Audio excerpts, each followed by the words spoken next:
去年大家都以為 iPhone 16E 會賣不好，結果它的銷量直接打臉預測。現在輪到了 iPhone 17E 了，到底它會延續熱賣，還是直接翻車？讓我們先來看這支手機的傳聞。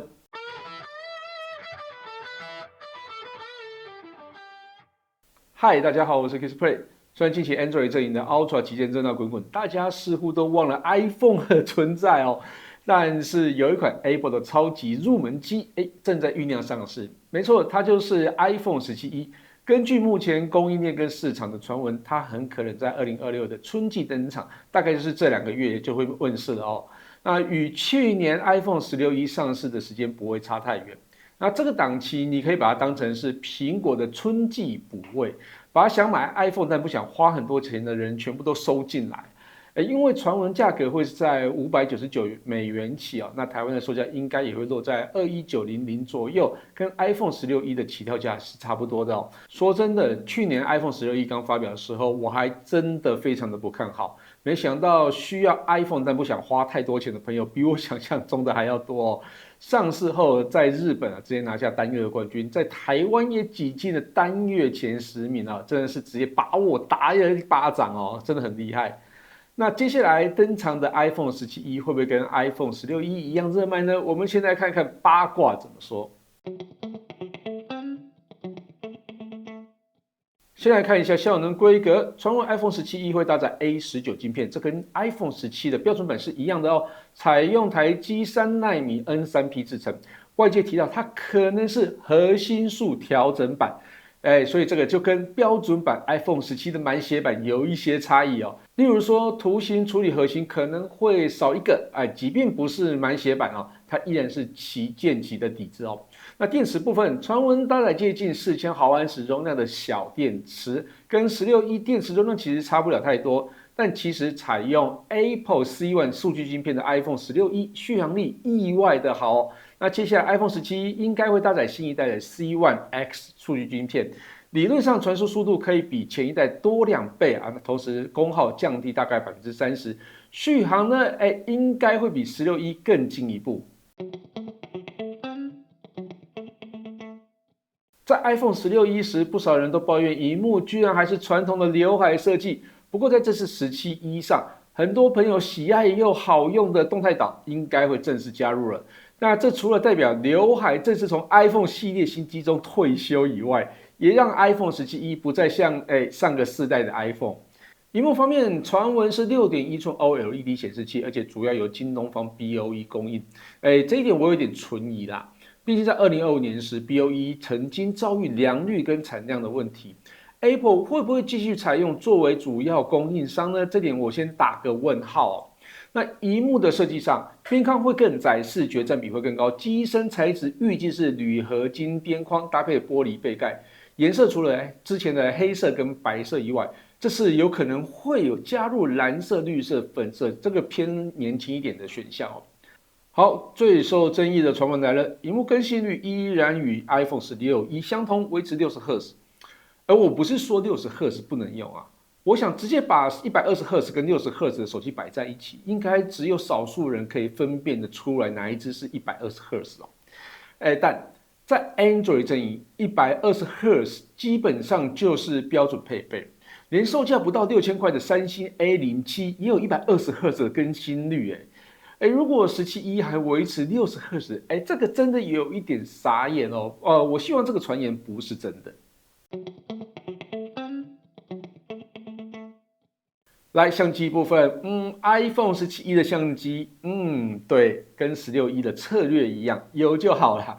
那傳聞17E 還是單鏡頭設計，主鏡頭是4800萬像素的廣角鏡頭，支援4K 的杜比世界錄影。老實說，這個主鏡頭規格其實不差啦，對多數人的日常拍照是夠用的。當然因為有 A19 晶片的影像處理能力它一定會更強嘛。那 ISP 還有演算法，如果也有跟着升級的話，應該會比16E 進步一點點。不過自拍鏡頭聽說會有升級，會拉到1800萬像素，並支援自動對焦，還有人物居中功能。這個對於常視訊的人來說非常的實用。大家看完之後應該覺得這個規格非常的熟悉，沒錯，它就是跟 iPhone Air 的鏡頭規格相同，所以就分享幾張之前用 iPhone Air 拍攝的照片給大家參考一下。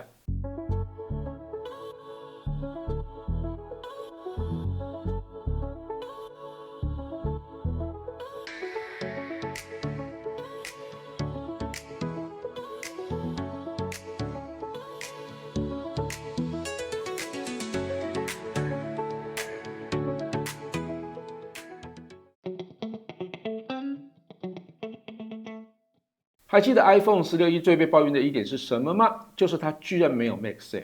很多人就說啊，連這個也要閹割掉哦，實在是有點小氣哦。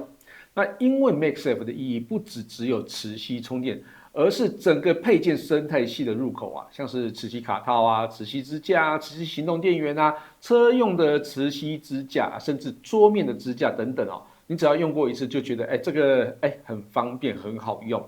不過傳聞 iPhone 17E 會把 MagSafe 帶回來，磁吸充電可能會到15瓦，同時相容器的無線充電。這個回歸如果真的成真啊，我覺得它除了是動態島之外，第二個最容易一用就有感的升級電。前面大概把目前的傳聞都講完了哦。如果是以目前知道的資訊 ，iPhone 17E 還有 iPhone 16E 還有 iPhone 17標準版比較起來，差在哪裡？先跟 iPhone 16E 比，我覺得 iPhone 17E 的升級其實是很有感的哦。第一個就是外觀啊，從劉海變成動態島啊，這改變不只是好用，它會讓整個手機的世代感啊直接跳一階。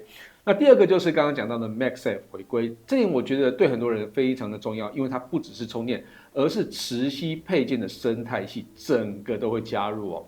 那第三個就是效能跟連線 ，A19 加上 C1X。雖然 A19 可能不是滿血啊，但依然是旗艦的底子啊，日常使用不用擔心。再加上 C1X 傳聞功耗更低，續航有可能會更好哦，所以我覺得這個也是蠻有感的。那第四個是自拍鏡頭，拉到1800萬像素，也有自動對焦，還有人物居中。對於長視訊的人，這個升級甚至比後鏡頭還會更常用，更有感。接下來再跟 iPhone 17標準版比，其差異最大、最有感的就是螢幕。iPhone 17E 傳聞是60赫茲，而標準版的 iPhone 17有120赫茲 ProMotion 可變更新率。這個差異我實在不確定是不是很多人可以感受得出來啦哦。那第二個當然就是相機。iPhone 17E 是單鏡頭 ，iPhone 17標準版是雙鏡頭，多一顆4800萬像素的超廣角鏡頭，旅遊拍大景啊，室內拍空間，標準版就是更方便。第三個當然就是晶片 ，iPhone 17E 的 A19 可能是核心數調整版，效能上一定會比 iPhone 17稍弱一些。當然，大多數人日常不一定會把它用到極限啊，但玩遊戲或是剪片或是重度多工的人就會比較有差。當然，這些差距都會在價格上反映出來，畢竟 iPhone 17E 傳聞只有599美元起哦，那標準版 iPhone 17會落在799美元起哦，這個就看需求跟選擇啦。反正啊，便宜治百病啦。以上就是 iPhone 17E 的八卦報道，感謝大家收看這期節目，希望大家也會喜歡這些內容。如果有任何建議或問題，也歡迎留言讓我知道。我是 Kissplay，我們下期見嘍，拜拜。